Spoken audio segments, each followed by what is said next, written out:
Today we're going to take a deep dive on Hedera and give you guys an outlook and also kind of an overall market position. You guys want to stay tuned for this. My name is Paul Barron. Welcome back into Tech Path. I do want to thank our sponsor, and that is Tangem. This is a great place for you guys to get going on self-custody, and guess what? You can hold your Hedera over on Tangem and the wallet. It's very simple. It's like a credit card. It works with pretty much any phone out there, so you can use this, of course, with Android and with Apple. Very easy to set up and also super secure. It's one of the best wallets that I have seen over my years in crypto, and it's one that I love. So check it out. Use our link down below. It's going to give you some additional discounts, so use that. It does help the channel. All right, joining me today, since we were going to be diving into Hedera, I thought, well, let's get one of the best guys out there that understands the ecosystem, and that is Brandon coming in from HBAR Bull. By the way, if you guys haven't checked out his channel, it's right here. Go subscribe right now. So I'm going to do it right here on air, Brandon. I'm going to subscribe to you right now. So I appreciate it. We are now subscribed to the HBAR Bull. You do a lot in the way of really kind of overviews on what Hedera is up to around the project itself in general. How long, first of all, how long have you been covering Hedera specifically? So I think my first video out on Hedera was in 2018, the end of 2018, wow, before okay. the mainnet actually launched. It goes back a while, but I've been doing it full time since 2022. Number one, I cover our DeFi ecosystem. I have something where I specifically cover different projects, something called the Built on Hedera series. And then every Friday, I cover everything that's going on in the ecosystem, just with a general update, a one-stop shop for anybody that's interested in what's happening. Well, I think, you know, Hedera kind of came onto the scene in the last bull run. We saw quite a few people starting to talk about it as one of the major altcoins, but it didn't really get rolling. We started interviewing Mance Harmon several years ago, and we were very impressed with kind of the vision of what Hedera was trying to promise. And I think that's the big issue that we're seeing right now is there's a lot of things that we want to cover. One question I have is in reference to the Governance Council and the fact that it might shrink. This is something I did not know, and that is there's like term limits on these. I think it's like a 3-year term or something. So here pretty soon, we're going to see a lot of these governance councils either exit or can they re-up? What is the process there? So the way it works is, you're right, it is a 3-year term, but they can re-up once. So it's up to 6 years. There is going to be some that are going to be rolling off towards the end of this year.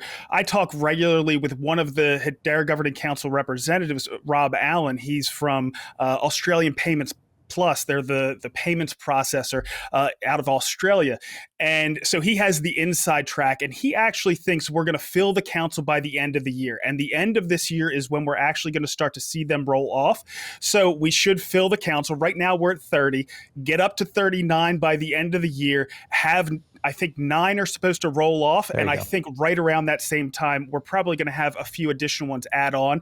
So right now at 30, I think we are at critical mass. We have the necessary expertise and a nice diversification, both in different sectors and different geographies to have good coverage and be able to manage and govern this network appropriately. So here's something that, you know, we've been kind of chatting about within our research team is why not just open this up to an unlimited number?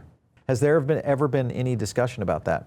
There has been some discussion around it. I think it's because when you're managing something like this and trying to get people to vote and moving something in a way that you want to make sure it stays efficient, you don't want it to become too unwieldy. So 39 was a random number. I think that could change in the future, but just because you're not part of the governing council, you just take 1 3-year term off and you could come right back on the council after that. But they did want to have, you know, diversification, not just in sector and geography, but they also wanted diversification over time and something, you know, people being able to roll off over time. But I do think that, you know, going forward, it's going to be important to continue to have new and different council members come on and off. I think they've done a great job. They focused on governance because they saw that that was an issue with a lot of these DLTs in the past. Yeah, who's going to be number 31 right here? We're setting on it. I mean, you got Google in here, Dell's in here, BitGo, a lot of recognized names, LG on that side. You even got a food manufacturer in Mondelez. What about number 31? Any announcements? I'm not sure. I don't have any inside information on who might be next, but I would like to see an auto manufacturer, and I would like to see an energy company. We have EDF, but they're more of a electricity provider, not an energy company. So those two I would really like to see added. Last time I was on with Mance, we were looking at the potential of IP and being able to basically utilize the blockchain for filmmakers, et cetera. And obviously, if you think about Netflix, someone like that would be just perfect, especially as you guys are, and when I say you guys, Hedera, as getting into what appears to be some interesting entertainment areas. One is going to be Karate Combat, which is a Hedera-based platform, I guess. We're going to talk about that in a second. But when you look at one of the things that could apply to Hedera as well as the rest of the market, and that is tariffs, do you feel like this is going to be anything that's going to impact Hedera in general? This, of course, came from Hedera's X account. You can kind of see Nvidia and Intel, obviously, all being affected here. Those also are being affected by, in general, tariffs. What are your thoughts there? Is that something that Nvidia would benefit most from? What are your thoughts? Well, I mean, so Nvidia and Intel are using Hedera through a team called Equity Lab. It's all around AI. And what they're trying to do is track the provenance of data that's going into these large language models, making sure that provenance of information is tracked. And DLTs are a perfect place to do that. They're actually going to be embedding Hedera technology directly into Nvidia and Intel chips. I mean, this is mind-blowing stuff, but Hedera really is leading in that space. So we have this one integration with Nvidia and Intel. We also have Prove AI, which came over from Casper. Actually, the core team from Casper Labs rebranded to Prove AI, and they're actually going to be building on top of Hedera. It's difficult to also run a network, a blockchain, and also do something else. And Prove AI is their something else. So they've left the Casper blockchain. They're going to build it on top of Hedera.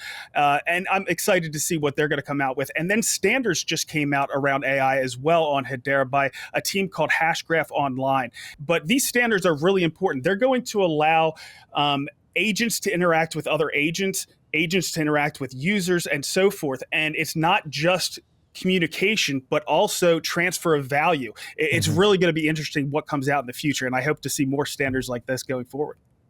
Well, with that being mentioned, you have to look at this whole project around SealSQ, because that's another phase, I think. Do you feel like this is one of the more valuable projects that are implementing on the Hedera blockchain?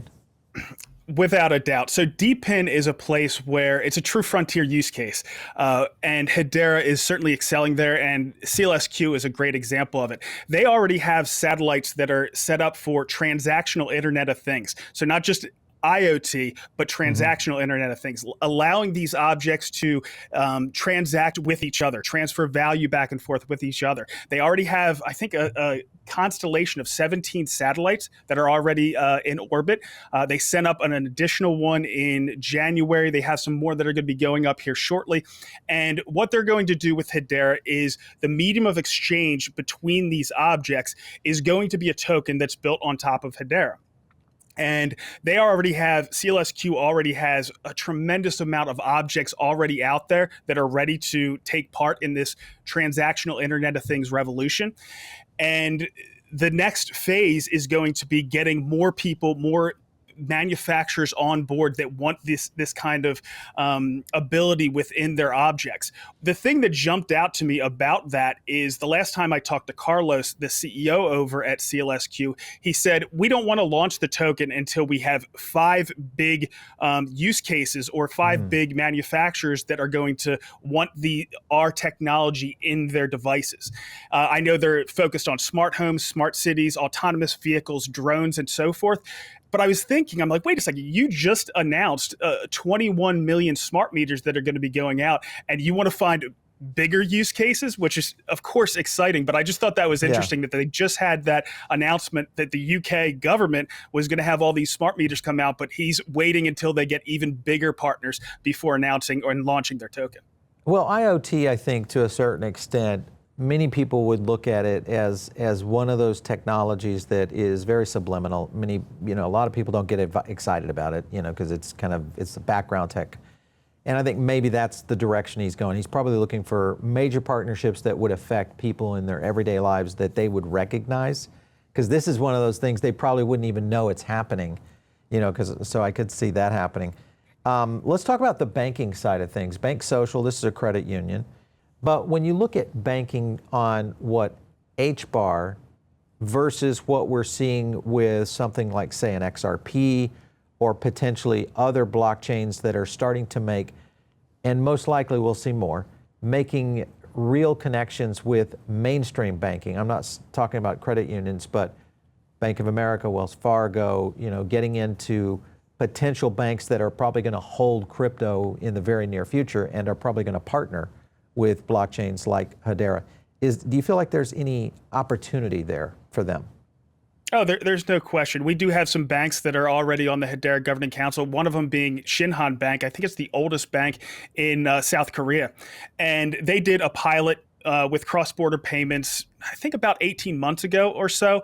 Recently, there was a convention for Hedera that was focused on a lot of different topics, but one of them was payments. And we had Swift there. So I think her name was Alyssa DiCaprio that was there. And I don't know for a fact if Swift is actually going to be building anything on Hedera, but obviously if they're coming up to our conferences, there is some communication there, and I could see some things get done. The other thing that came out not long ago was around something from FSCO, the financial services company. And they have done work with taking a platform that's sunsetting right now, MasterCard Provenance, which was like a private blockchain, and moving over to Hedera. Well, they've created a consortium of banks in the Philippines that are focused on remittances in particular. And I think they're number 4 or 5 in the world as far as remittances. And they've created a Filipino peso stablecoin, and they're getting right off the bat, working with those banks, working on those remittances. And from what I've heard, that's been very successful. And David said that he wants to come on pretty soon because he has some more news that he wants to share about that. So I think all of these networks are going to etch out their own niche, but I think Hedera is going to compete really well on that front. Well, I think the banking sector is going to have so many new partnerships announced this year just because of what we'll see in terms of stablecoin regulation that's coming through. So we could see some really big announcements. It would be nice to make sure, I hope, if Hedera's out there listening to this, that we get Hedera connected to one of the major mainstream banks, because I think that would absolutely open it up in terms of just people aware of what HBAR and what Hedera is really capable of overall.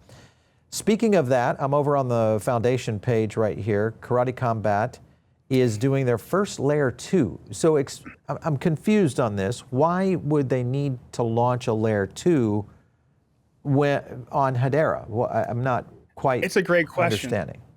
Yeah, no, probably because of the scale, right? Because Hedera can handle pretty much unlimited scale. We can handle many tens of thousands of transactions per second per shard, and it's already designed to be sharded. They're working on the final touches around a few more things that need to be done to allow complete sharding to be done, splitting up the network, allowing those shards to be able to communicate with each other. But that's going to allow pretty much unlimited scaling. But just because you can have unlimited scaling doesn't mean that things like Hashgraph spheres or this up layer 2 aren't necessary, because they're more flexible.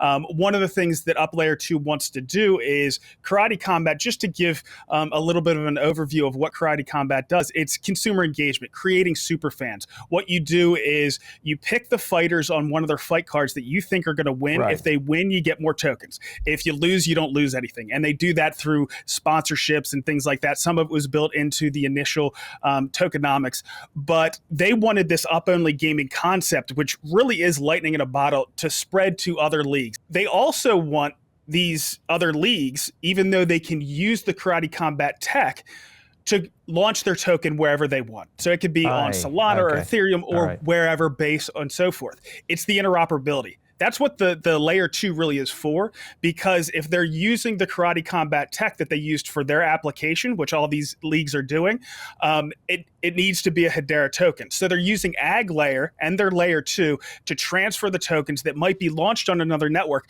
over to the Hedera. Then it becomes a Hedera token that can interact with the tech stack that Karate Combat has created. Not to mention, this could get big because you got UFC, of course, partnering, I think it was with VeChain. Dana was on not too long ago showcasing that. So the point is that these people are starting to understand how blockchain could work with their organizations. So that's good. Let's talk about staking. In general, you look at staking on Hedera, and I look at this and I go, gosh, why is this not more? Why are we not seeing higher staking rates to be able to really, I mean, because you think about this, the opportunity here would be pretty huge since we're seeing so much happening. You think about Jito with Solana and many others that really have the ability to earn some fairly consistent rewards. What do you think's holding Hedera back here? I'm actually not sure why. I'm a big believer in staking rewards. I think it's a bottoms up way to distribute tokens, and the people that are working in the Hedera ecosystem in the HBAR economy that are successful and get more HBAR, then they can get additional HBAR to continue whatever they're building. I think it's a good way to distribute tokens. Of course, you know, there's grants through the HBAR Foundation and the Hashgraph Association, which makes sense as well. And of course, you have to support your teams as well. But I would like to see everybody on a level playing field, from the investors in the HBAR token to builders that are acquiring tokens through whatever it is. It could be a DEX, or it might be an NFT exchange or something along those lines. I would like to see staking rewards go up a little bit. I'm sure, since we don't have higher staking rewards at this point, I'm sure there is objections out there for some reason, but I just don't know them. So one of the things that I would like to see is whatever objections there are in the governing council or elsewhere, I would like those to be brought forward and discussed publicly. So if there are solutions to that, so we can have higher staking rewards, we can see that in the future. Well, hey, man, you're the HBAR Bull. You should be able to do that on your show. Bring it up to the community and just say, drop it in the comments down below. Why do you think this is not cooking? I've been pushing it for a while. I will say that Charles Adkins, he's the new CEO of the HBAR Foundation. He just got in seat at the beginning of this year. He's done some amazing things, or the HBAR Foundation in general has done some great things on the infrastructure side of things. They've gotten a lot more support for USDC.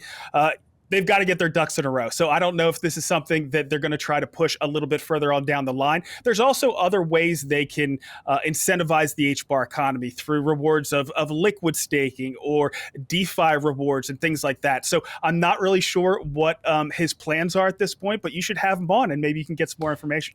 Well, he is set to be on our show next week. So hopefully if they show up, we will ask that question to him and find out.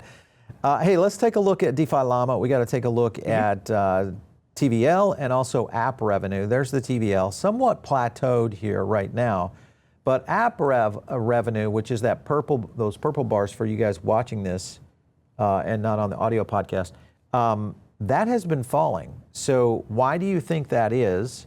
What is going on within the Hedera ecosystem that we could be seeing app revenue dropping?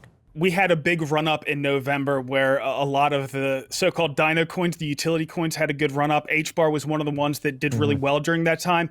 There was a lot of excitement during that November, December timeframe. There was a lot of trading going on. I think that's probably why you saw a lot of app revenue going up. Yeah, you're probably right. That looks like about December when those numbers are going up.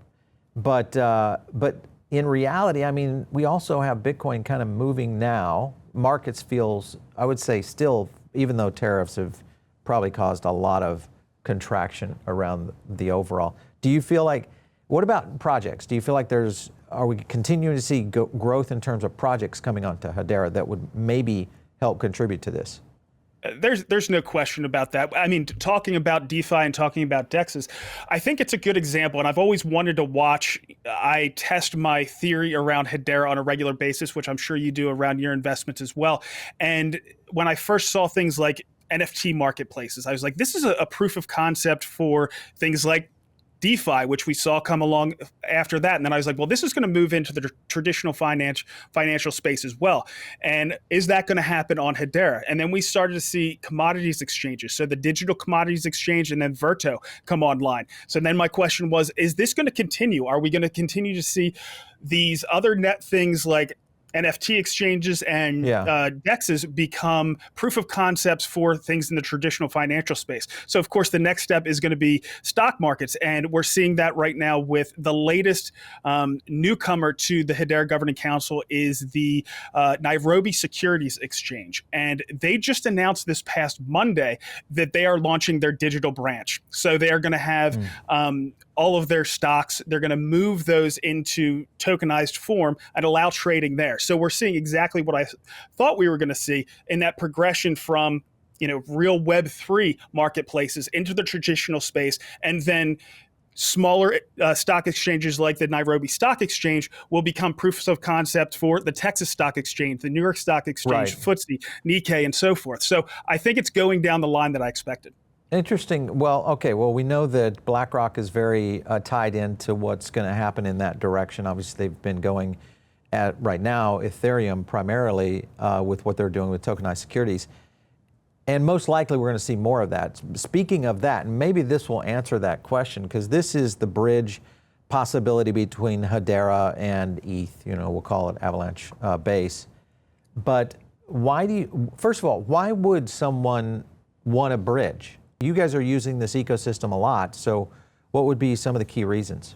Sure. The interoperability is going to be really important. An entity might create their tokenized assets on one chain, but realize that that might not be the place they want to be long term. So they might want to move over to a more efficient chain or something like that. So that's certainly a possibility. Just movement of capital. We have a fair amount of real world asset tokenization that's happening. We have Archax. They've tokenized, like you mentioned, the BlackRock fund. They have a Fidelity fund and Aberdeen, which is one of the Hedera Governing Council. They've all tokenized funds on Hedera. We have things like Red Swan, which is doing real estate. We have all of our DeFi opportunities. We have even fractionalization and tokenization of whiskey casks with Cask Capital. And really into ecosystems, because that's going to expose a lot more liquidity as well in many scenarios like that. Let's talk about moving forward on the TikTok deal. And I think the reason that I bring this up, let's go to a clip first. This is Kevin O'Leary talking about this, and then I'll go to the point of why we think Hedera would be a good match. Take a look. But I think this time there will not be a third extension from the White House executive pen. Ain't gonna happen. So we're in a pressure cooker right now on TikTok. Just to clarify, you are still interested in this pursuit of TikTok? 100%. Frank McCourt and I have been working on this so long and spent much time and money. We're not giving up. We're like the dog biting your leg right here. We're not going to stop. All right, good. Just to bring everybody up to speed on this, so Kevin O'Leary is part of an investment group that's being driven under Frank McCourt, and along with many other people. We got Alexis Ohanian is in this, Mr. Beast is in it, and you look at the potential here on Polymarket. And what you're going to notice here, of course, is Oracle kind of leading the way, Larry Ellison. These are percentages of the possibility of an acquisition for TikTok. Okay, who will acquire? But outside of the big guys, you got Tim Stokely. This is Hedera. That's Hedera. Yeah. So why not have Hedera join Frank McCourt and essentially Polkadot possibly in integrating some sort of partnership that could bring this across the line, because it seems like they're going to be competing. If you add those two up, it would make perfect sense. So as you mentioned there, Hedera is in with an entity called Zoop. And Zoop has been building on Hedera for some time, and they are shifting a little bit. They want to get into empowering creators, right? And that's what TikTok is all about. They're creators out there doing amazing things. We already have a social media platform that's built on Hedera called Galaxy. They've done some amazing things as well. I actually manage my community through Galaxy. It's token gated through an NFT that I have, and people can come in and get early content and so forth. It's a great way to have Web3 engagement. But if one of these other entities acquires TikTok, it's going to be the same old thing. If the two entities that you're talking about acquire TikTok, it brings the Web3 layer to it. It allows payments to be transacted, between all of the different parties, whether it's the users, whether it's the creators, and it allows the creators to monetize themselves in a completely different way. Also, tipping and your likes can have value added to them, and you could really create a super app with it. It could take it to a whole nother level. No doubt. I think if blockchain is achievable in social, and we do truly get a decentralized social media platform, that could lead the way for shifting the entire landscape of social. X would probably follow.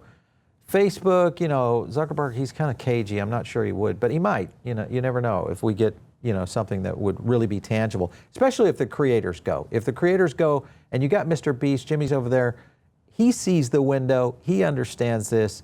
I understand it in the sense of this would open up a huge opportunity going forward for sure.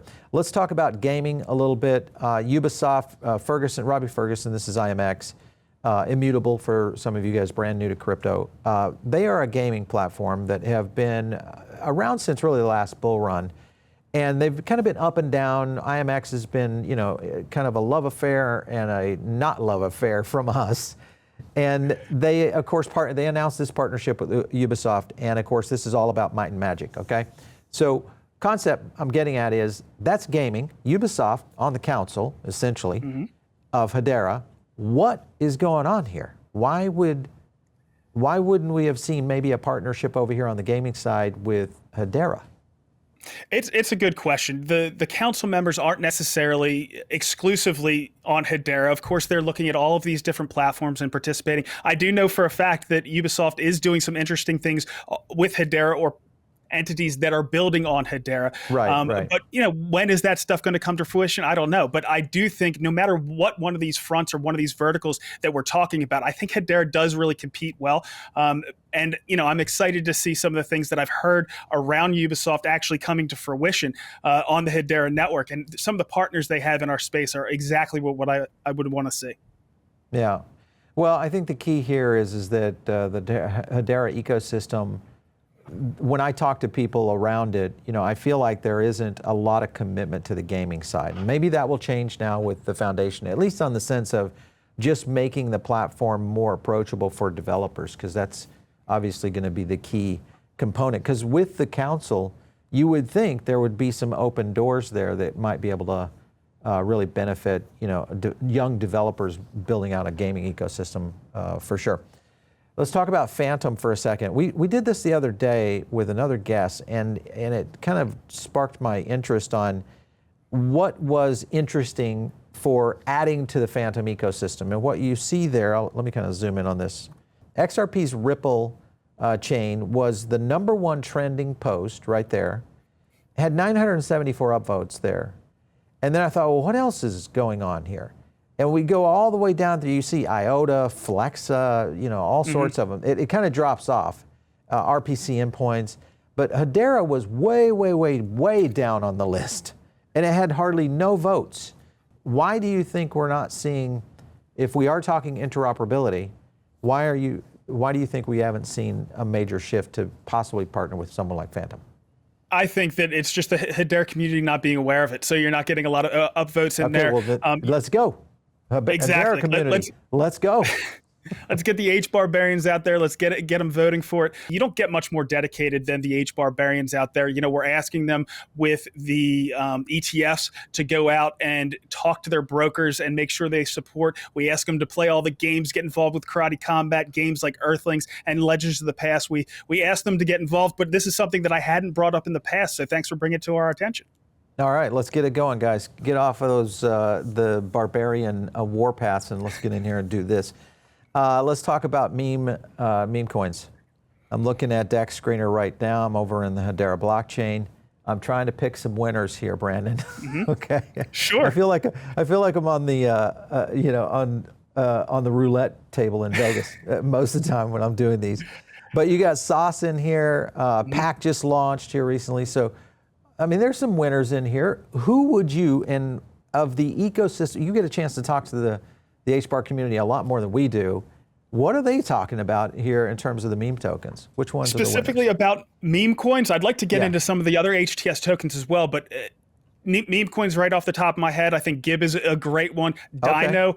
I know right when HBAR was making its run back in November, and a lot of these other utility tokens ran neuter. We like them, but he called them Dino tokens. Things like XRP and HBAR and things like that. And he was saying it to kind of put them down, but we embraced it, and they created a meme around this dinosaur that owns Dino Inc. I love that one. I think it's really cool. Really good art that comes out around it. The OG in the Hedera meme coin space is Grelf, and the founder on there actually goes on things like this as Grelf. Cracks me up. And then the last one is kind of a utility meme coin called Smack'em.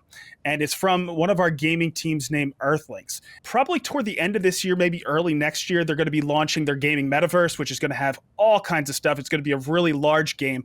But they have sidekick games as well. One of them that went out was called Steam Runner, and then another one called Smack'em. Other token issuers, they'll add levels. Dino's actually one of them. So not only do they give out their meme token in Smack'em, but they also give out tokens and create levels for some of the other token issuers in the Hedera ecosystem. Dino is an example of one of those. I know they're trying to do one around Karate Combat as well. So then you can issue some of your tokens through this game. I love that. I like that kind of utility bent to meme coins as well. Hey, listen, Grelf is up. I'm looking at this. This is over since April 7th right now. 3 weeks, this thing's up almost 46%. So to your point right there, it's fun. I think just as a reminder, if you guys are brand new to crypto and you're watching this, meme coins are gambling, essentially.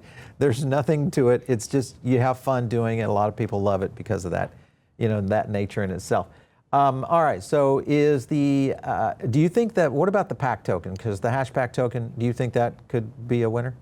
It has tremendous potential. I'll go into, all of the different HTS tokens, not all of them, but I think what kind of happened when the meme coin craze of last year went off the cliff, you see Bitcoin had come down over the past few months. Now, of course, it's recovered a fair amount, but came down 30%. A lot of the core platform tokens, the layer one tokens, they might have come down, someplace between 30 and 60%.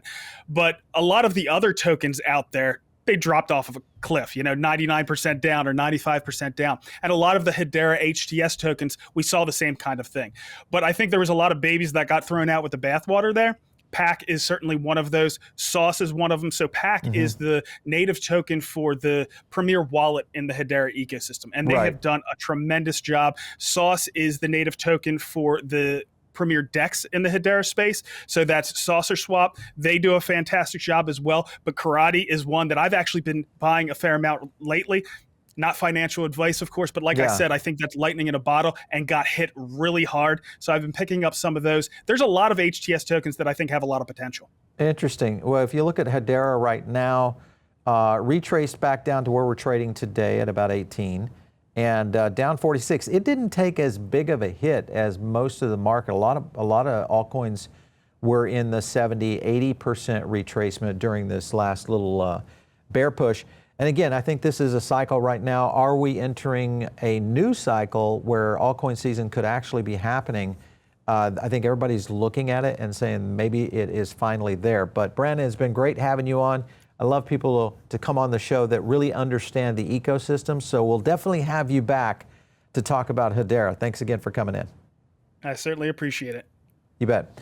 All right, you guys, jump into the Diamond Circle. That's our own private member group, and it's where you guys can get additional content from us.